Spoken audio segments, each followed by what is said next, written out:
Madame Brasseur, you have mentioned at a press meeting here the relationships between the Parliamentary Assembly of the Council of Europe, where we are, and the national parliaments. In which way are those relationships handled?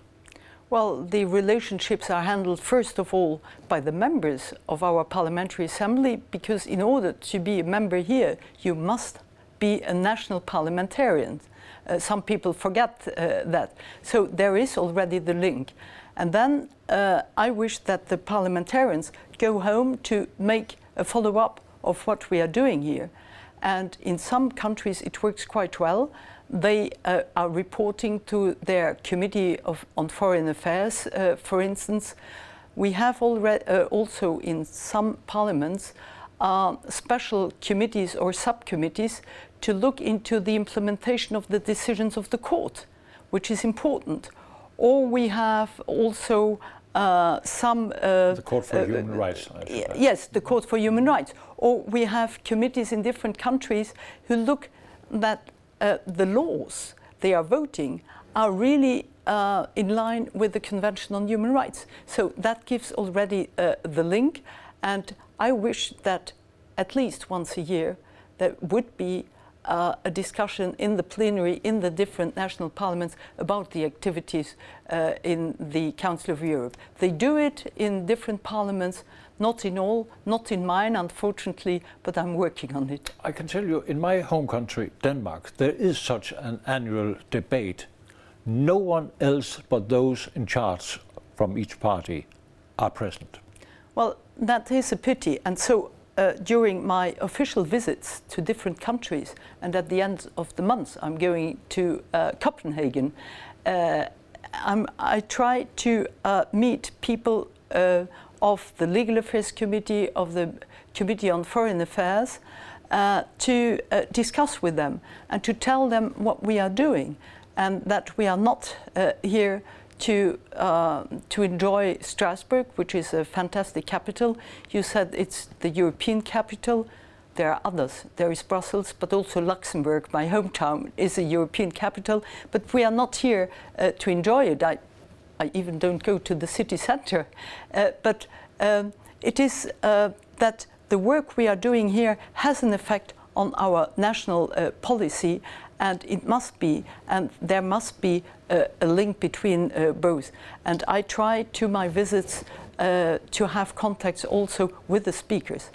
A couple of weeks ago I attended the IPU meeting, the International Parliamentary Union. There were the speakers of all parliaments of the world were in New York, and I could deliver a speech there, and also to have bilaterals with the speakers and with a number of speakers. And I think that is important, not for the sake of the Council of Europe, but the work we are doing and also the conventions we are having. The Council of Europe has, for instance, a number of conventions which are also open to non-member states. But and also I think not ratified, all of them, by the member states. Yes, that is true, because we can't force anybody. But if you look, for instance, at the Istanbul Convention, the Convention against violence against women and domestic violence, that's such an important instrument. And we are promoting that in all the capitals in order really to stop violence against women and to then change the laws in those countries. And it's a difficult task, but we don't give up. Or another on match fixing, where we have to coordinate our work.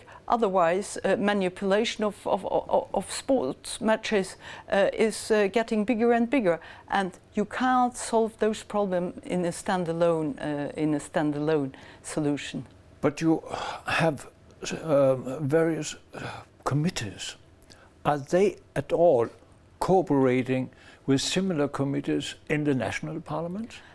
It depends on the subjects, and it depends also on the rapporteurs. There are, for instance, also relations between rapporteurs of our assembly with the European Parliament, and also they are looking what happens in other parliaments, and our rapporteurs, they are making fact-finding visits, having also contacts with their counterparts in different countries to bring that all together.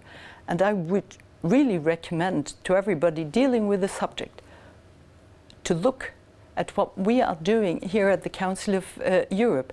We have really a mine of very good surveys where you can see also best practice.